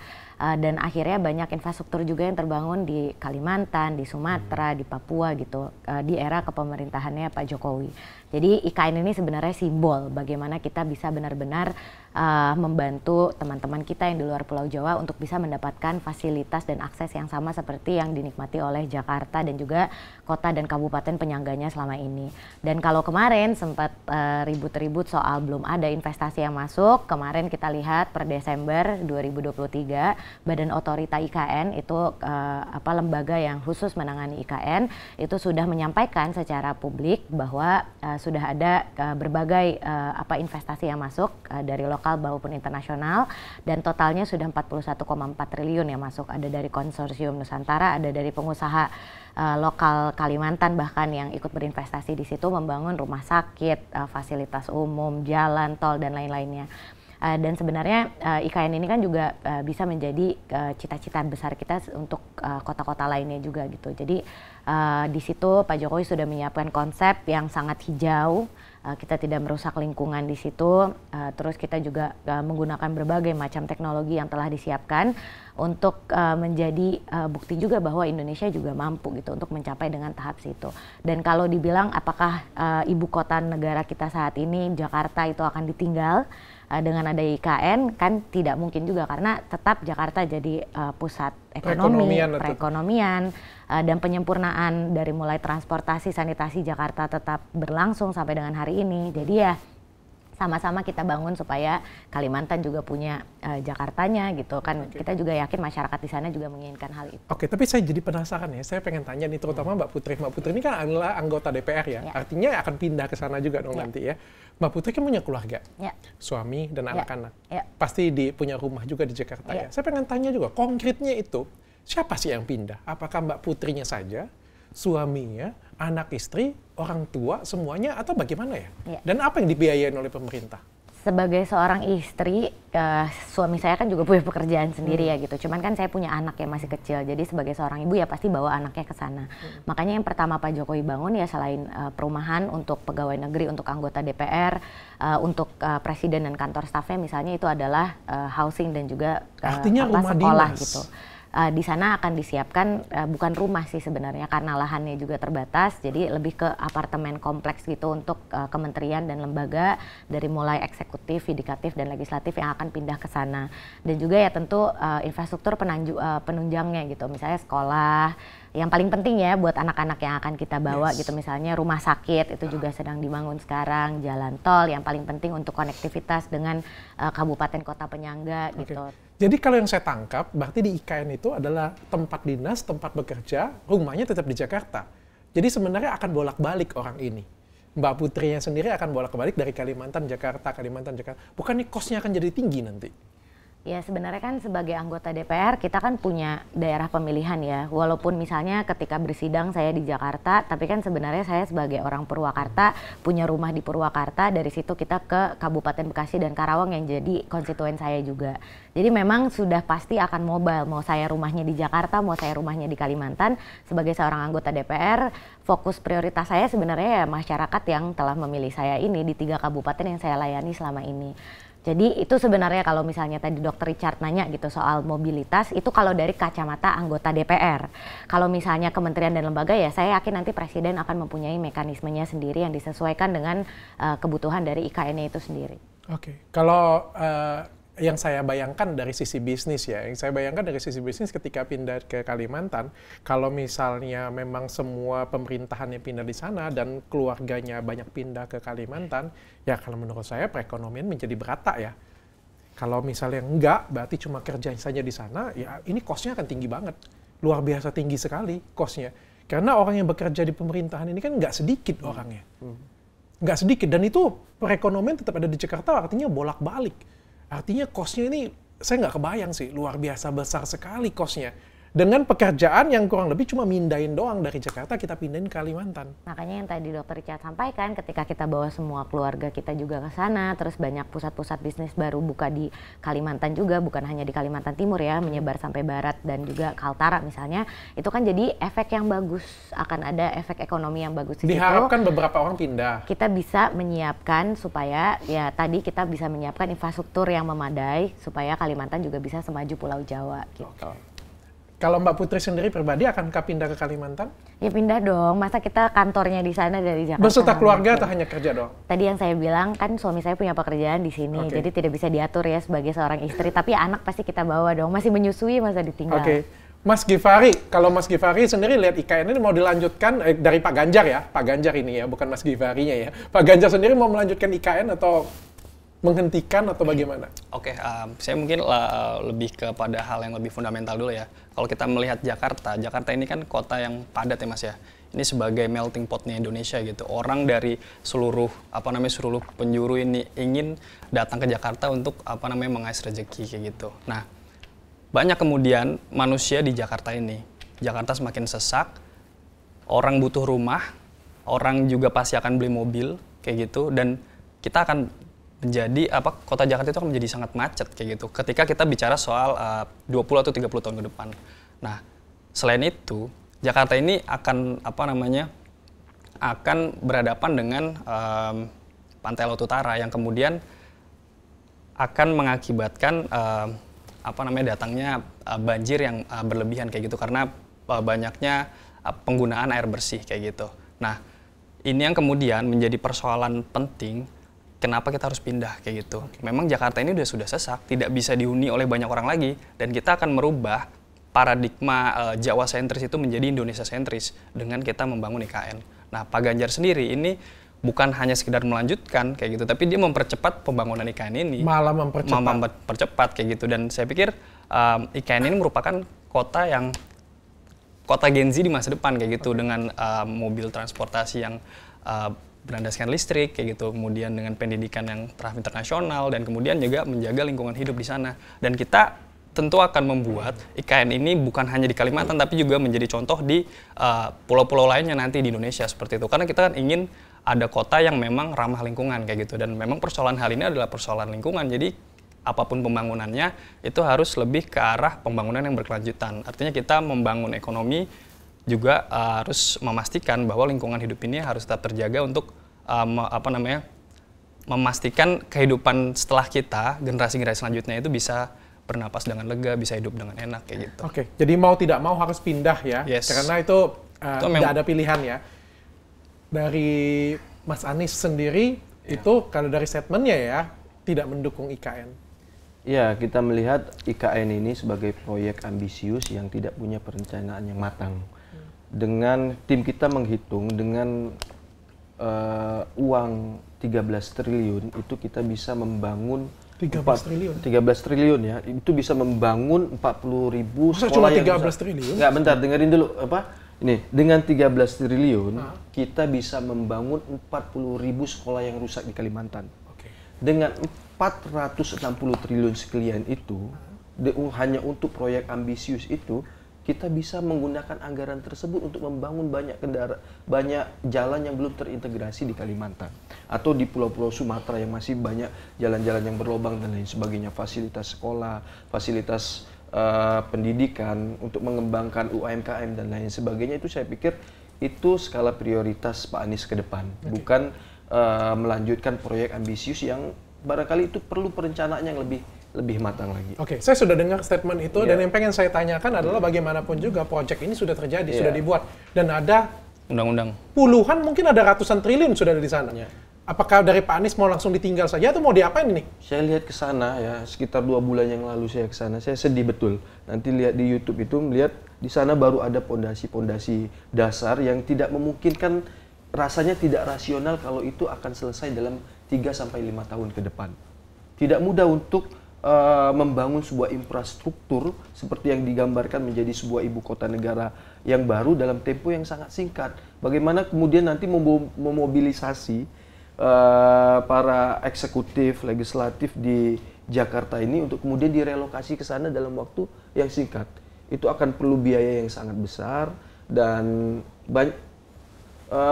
cost-nya akan sangat besar. Lebih bagus dihentikan sekarang daripada nanti cost-nya lebih besar lagi. Cost-nya akan lebih besar lagi, hutang kita akan semakin banyak, dan beban APBD kita akan semakin berat. Oke, tapi kita harus buang sia-sia apa yang kita kerjakan selama Pak Jokowi kerjakan. Nggak bakal sia-sia. Apa yang sudah dibangun di sana, kita sempurnakan ala kadarnya untuk kemudian membangun kawasan tersebut supaya tidak rusak. Kayak gitu, seperti yang dilakukan sekarang ini.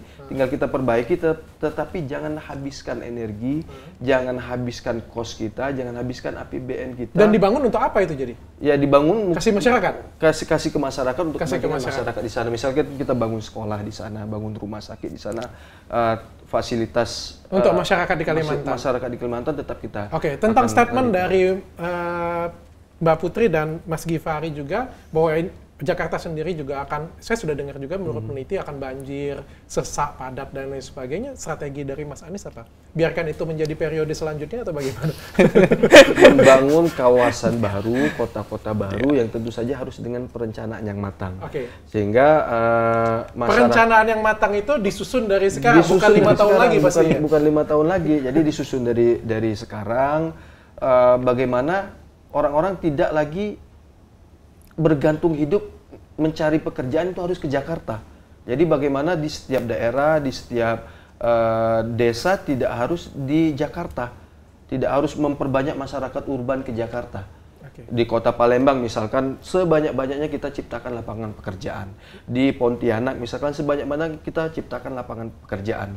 Di Sumatera, di Aceh, di Medan, di Papua harus kita ciptakan lapangan pekerjaan yang banyak di situ sehingga orang nggak berbondong-bondong untuk menuju Jakarta. Saya yakin itu menjadi program dari presiden sebelumnya lagi. Permasalahan nggak semudah itu Mas ngomongnya Mas. Yes. Saya yakin dari presiden sebelumnya lagi itu program itu sudah mau dilakukan. Tapi permasalahannya memang ya cukup Jawa sentris, Jakarta sentris dan lain sebagainya. Itu juga sulit dicegah.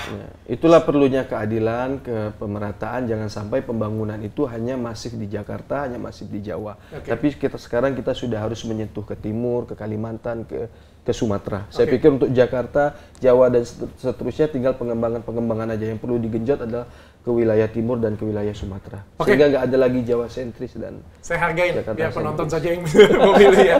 Mas Gifari, ini terakhir Mas Gifari boleh memilih salah satu Mbak Putri atau Mas Benny, silakan bertanya. Bebas apa saja. Cukup satu saja ya. Satu pertanyaan ya. Dan tertuju pada pasangan calon tertentu. Proses debat ya, suruh nanya. Saya pikir banyak dari teman-teman kita yang kemudian membicarakan soal bagaimana respon Mas Gibran sendiri sebagai sosok anak muda yang kemudian lahir dan melenggang dari persoalan etik yang ada di MK, kayak gitu. Aku mau nanya ke 02. Apa pertanyaannya? Pertanyaannya sebenarnya responnya seperti apa gitu, karena kalau dari yang sudah berlalu sampai sekarang, Mas Gibran itu belum pernah merespon soal bagaimana dia merespon soal keputusan MK kayak gitu, bagaimana kemudian dia merespon tentang hasil dari MK tersebut kayak gitu, karena saya pikir itu yang perlu dijawab kayak gitu, karena banyak anak muda hari ini yang kemudian akhirnya jadi tidak memiliki kesempatan yang sama karena adanya dalam kutip orang dalam seperti itu. Karena kita kan sebagai generasi perintis ya, bukan generasi pewaris kayak gitu. Oke, Mbak Putri silakan jawab. Ya, saya kira kalau soal putusan MK ini udah selesai ya pembahasannya, pendaftaran KPU pun sudah dilaksanakan, mereka bertiga sudah jadi capres beliau berenam sudah jadi capres dan cawapres, Mas Gibran sudah dikukuhkan oleh KPU dan Bawaslu pun menyatakan tidak ada permasalahan terkait dengan ini. Jadi sebenarnya soal putusan MK ini sudah selesai. Jadi marilah kita berdiskusinya jalan ke depan gitu. Kalau tadi Mas Gifari menyampaikan ini anak-anak muda yang generasi perintis, yang kita misalnya yang kita blessed with ataupun diberkahi dengan orang tua yang memang sudah lebih dulu merajut jalan untuk kita, kan kita juga punya hak yang sama sebenarnya, dan kita juga harus berjuang sama-sama untuk bisa mencapai posisi ataupun target cita-cita pekerjaan yang kita inginkan. Jadi ya kalau misalnya mau fair sekarang ya kita fokusnya bagaimana kita bisa memberdayakan anak muda dan juga memastikan bahwa lebih banyak anak muda lagi yang bisa ikut berkompetisi baik itu di tingkat eksekutif, legislatif dan juga yudikatif. Mas Gibran ini kan sebenarnya salah satu hal bahwa kita menginginkan lebih banyak anak muda, tapi ketika ada anak muda jadi cawapres semuanya menentang beliau. Padahal semuanya bilang anak muda ini generasi penerus kita, 54% anak muda, 56% DPT anak muda, tapi begitu ada satu anak muda under 35 ya, Mas Gibran 35-36 tahun, semuanya langsung mencemooh beliau. Dan memang kalau beliau kan selalu bilang ya siapapun yang mau menghina, memfitnah, mengejek ya beliau akan terus fokus pada cita-citanya untuk memastikan anak-anak muda generasi yang akan datang ini punya kesempatan yang sama. Anda ingin mempertajam pertanyaannya lagi? Oke, gini, jadi sebenarnya itu permasalahan ini siapa sih setiap orang, misal anak wali kota itu boleh nggak sih jadi wali kota? Boleh kok. Setiap anak gubernur jadi gubernur boleh. Setiap anak presiden jadi presiden boleh. Yang nggak boleh itu kan mengotak-atik aturan main kayak gitu. Karena aturan main ini kan yang kemudian menjadi landasan dasar kita untuk melenggang ke ke arena kayak gitu. Dan ketika dia melenggang ke arena pun dari awalnya ada proses yang tidak etis seperti itu. Apakah kemudian tidak etis ini menjadi suatu hal yang kewajaran kayak gitu? Kita juga mempertanyakan hal tersebut sebenarnya kayak gitu. Karena ini kan bicara soal anak muda. Anak muda ini kan bukan bicara langsung kaiting ke atas gitu. Kita bicara dari step by step kayak gitu. Dan kita melihat juga Pak Presiden Joko Widodo dari bawah, dia dari wali kota Solo, kemudian jadi gubernur, jadi jadi presiden, dan sama seperti kalau Pak Ganjar dan Pak Mahfud pun dari bawah seperti itu. Jadi anak muda itu kan identik dengan proses kayak gitu. Tapi ketika kita melihat langsung melenggang ke arena dengan dilema etis ini, kita jadi agak was-was juga gitu. Oke, saya pertajam sedikit pertanyaannya. Apapun sudah terjadi, sudah diterima, ada sidangnya juga, dan sudah dinyatakan juga bahwa ini melanggar etika ya,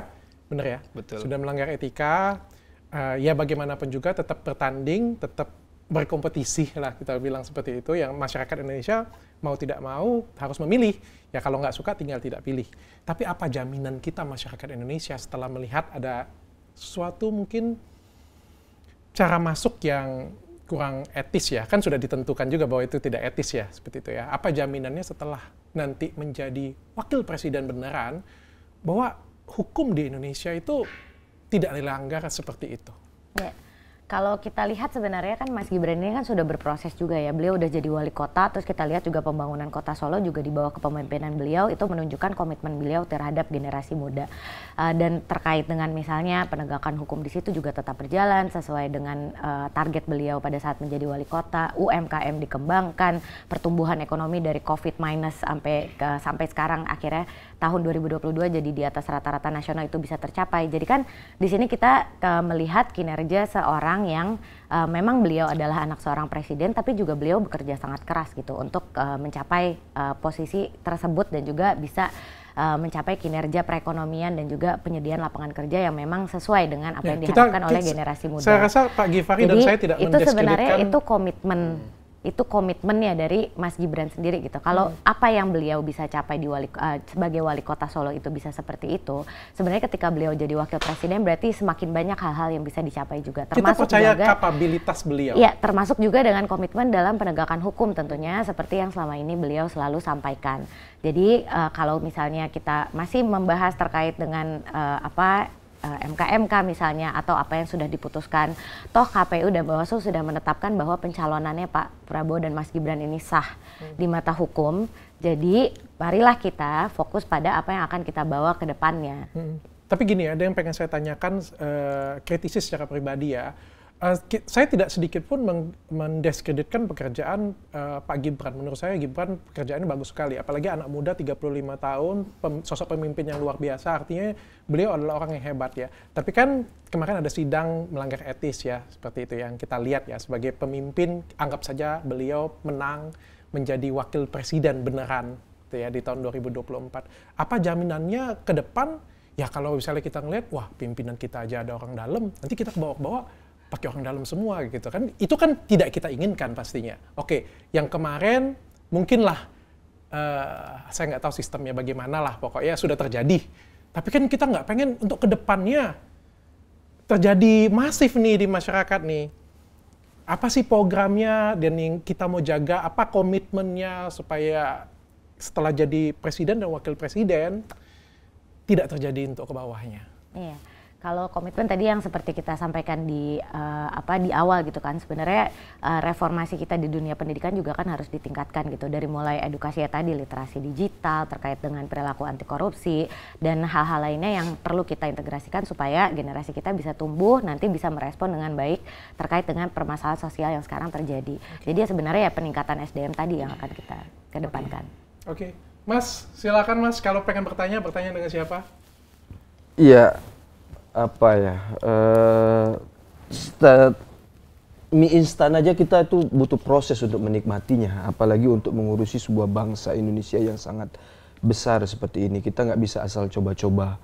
Kayak gitu, perlu kualitas kepemimpinan yang sudah betul-betul teruji, perlu kualitas kepemimpinan yang memang betul-betul dia sudah matang ditempa oleh situasi zaman, situasi konflik dan lain sebagainya. Tidak bisa serta-merta hanya karena kita punya ambisi dan kepentingan, kita harus serampangan melakukan segala cara untuk mencapai apa yang kita inginkan. Jadi seorang negarawan itu akan menempatkan kompetensi, kapabilitas dan kapasitasnya untuk menjadi seorang pemimpin, bukan hanya karena hawa nafsu belaka lalu kemudian menghalalkan segala cara sampai kemudian MK itu viral dikatakan mahkamah keluarga kayak gitu. Karena hanya untuk kepentingan satu keluarga, seorang anak presiden lalu kemudian harus melanggar etika dan moral. Oke, padahal etika dan moral itu adalah hal yang dasar. Oke, pertanyaannya. Berdasarkan kok Mas Gibran pede banget ya, dia menurut saya setebal itukah muka seorang Gibran di hadapan pemuda-pemuda yang lainnya hanya untuk kepentingan ambisi pribadinya, lalu kemudian menjadi seorang wakil presiden. Kok kesannya dipaksakan banget sih, Mbak? Kira-kira begitu. Mbak Putri silakan. Ini mah sebenarnya forum bukan buat saling nanya, udah nanya 02 aja kan. Ya, 02 kan adalah pemimpin survei. Ya kalau dibilang sangat dipaksakan ya sebenarnya kalau kita lihat kemarin di debat kedua, di mana banyak banget orang yang mendiskreditkan, menghina, bahkan mereka beranggapan Mas Gibran tidak akan bisa perform di debat tersebut, yang akhirnya mereka pun kaget dan setelah debat akhirnya malah sibuk mencari-cari kesalahan daripada melihat lagi programnya masing-masing tuh sebenarnya udah efektif kah apa belum ketika diadu gagasannya dengan paslon lain. Jadi ya kalau yang Mas Gibran selalu sampaikan kepada kita di TKN, apapun yang orang sekarang cemoohkan kepada kita, ya kita fokus bagaimana kita bisa mempersiapkan program kita yang sudah ada di visi misi ini supaya tidak hanya jadi visi misi, bisa jadi program yang jalan dengan legislasi yang dibutuhkan, dengan anggaran yang sesuai, nanti dengan mitigasi risiko untuk pelaksanaan di lapangan, supaya ketika kita insya Allah menjadi presiden dan wakil presiden, programnya bisa langsung jalan, parlemennya juga mendukung, karena alhamdulillah 60% ada di koalisi kita sekarang untuk DPR-nya, dan tentu harapannya ini bisa membawa Indonesia maju di 2045. Oke.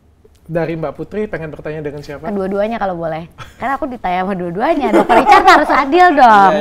Iya, kita nih udah perempuan sendiri, digencet sama bapak-bapak ini. Bapak-bapaknya yang salah bukan saya. Jadi kasihlah saya kesempatan untuk bertanya ke keduanya. Oke. Iya. Satu pertanyaan tapi. Iyalah, masa Oke, banyak-banyak. Ya, kalau berdasarkan urutan dulu ya. Kalau misalnya yang paslon 01, saya mau tanya. Kan kemarin kan Caimin sempat menyampaikan soal 40 kota itu kan yang akan dibangun daripada IKN gitu anggarannya. Nah saya pengen tahu detailnya terkait dengan bagaimana nanti penganggarannya, bagaimana nanti bisa dibangunnya, apakah belum ada program yang serupa di masa presidennya Pak Jokowi ini. Jadi itu aja sebenarnya yang kita pengen dengar dari 01. Kalau dari 03 kita juga pengen tanya sebenarnya kan ada program KTP Saktinya itu kan dari paslon 03 nih. Sekarang kan kita lagi ada integrasi NPWP ke NIK gitu. Jadi sebenarnya apa sih yang bedain KTP Sakti ini kan sekarang juga sebenarnya udah berjalan gitu apa yang dilakukan Pak Jokowi ini. Jadi ya mungkin sebenarnya itu aja karena saya sering dengar KTP Sakti ini sebenarnya jagoannya dari paslon 03 dan bagaimana kita tidak mengulangi penyalahgunaan data pribadi yang sekarang sering terjadi gitu kalau ada KTP Sakti ini. Data kita masih bocor kan, Dr. Richard? Mas Gifran duluan deh, silakan. Mas Gifari. KTP Sakti ini merupakan program unggulan Pak Ganjar ya tentunya.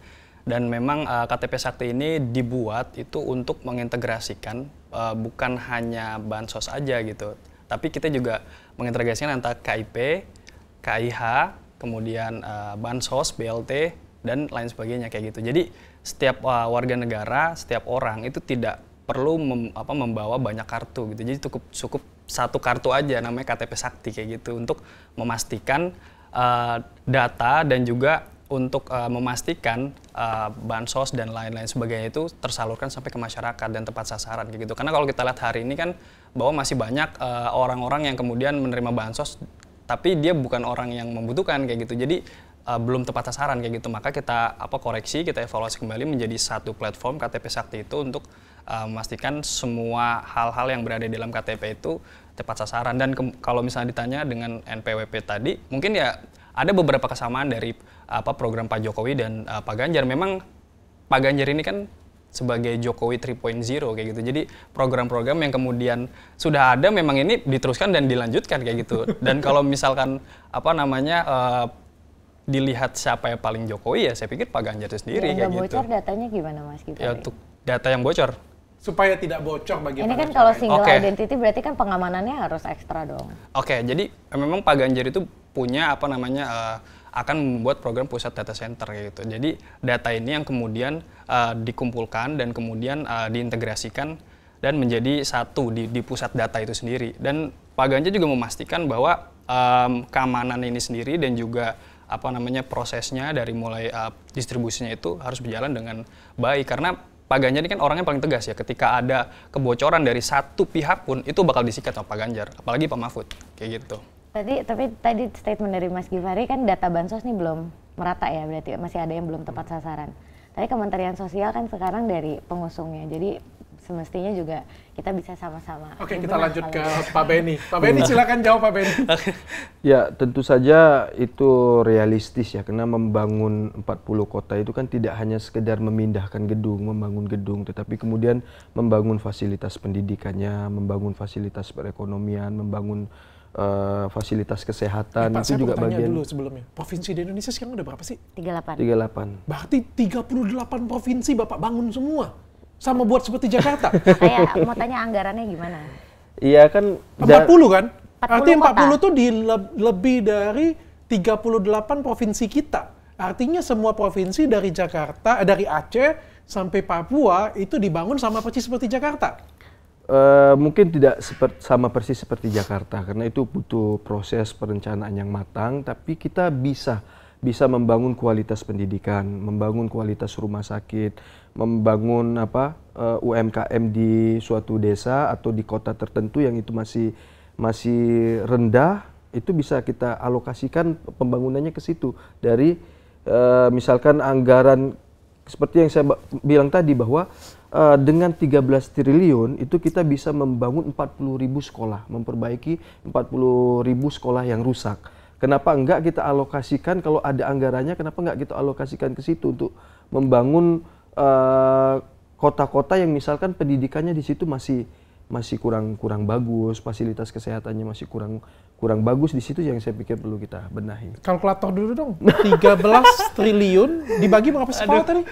40.000 itu bisa kita bangun sekolah yang rusak. 13 triliun dibagi 40.000. Aku pengen tahu anggaran bikin satu sekolah berapa?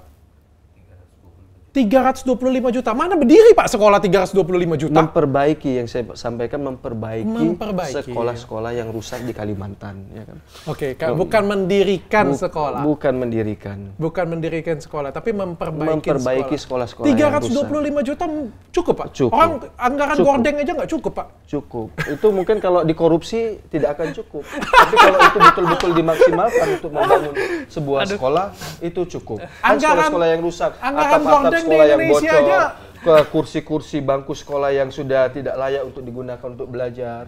Saya pikir itu cukup. Saya pikir 13 triliun itu anggaran pena doang Pak cuma. Cukup. 300 juta untuk memperbaiki satu sekolah yang rusak cukup. Cukup. Kalau nggak dikorupsi. Kalau nggak dikorupsi. Oke, asal dana. Saya bikin klinik. Saya juga pebisnis Pak. Yeah. Kalau di hitungan saya sih nggak cukup Pak. Tapi nggak tahu Pak ya. Mungkin Bapak bisa kalau ketemu membangun vendor dari yang awal kan? Barangkali itu nggak cukup. Kalau membangun pondasinya, membangun gedungnya. Tapi kalau memperbaiki fasilitas-fasilitas sekolah yang rusak, yang bocor, yang kursi untuk belajar yang barangkali sudah patah dan lain sebagainya, saya pikir itu cukup kalau nggak dikorupsi. Kalau cuma kursi meja doang sama ngecat doang mungkin 325 cukup Pak. Cukup. Tapi kalau misalnya genteng bocor, proyektor, laptop, ya lampu dan lain sebagainya. Kalau semuanya udah membangun dari awal, tapi kalau memperbaiki, insya Allah itu cukup. Oke. Asal dananya Pak dari asal dananya nggak dikorupsi, bisa dari APBD, bisa dari APBN, bisa juga menggenjot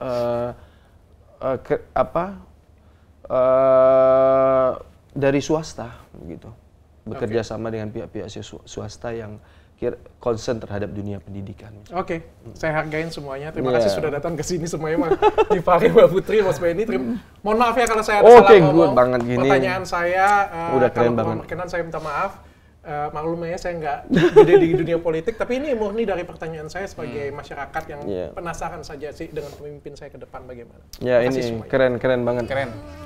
Cukup dengan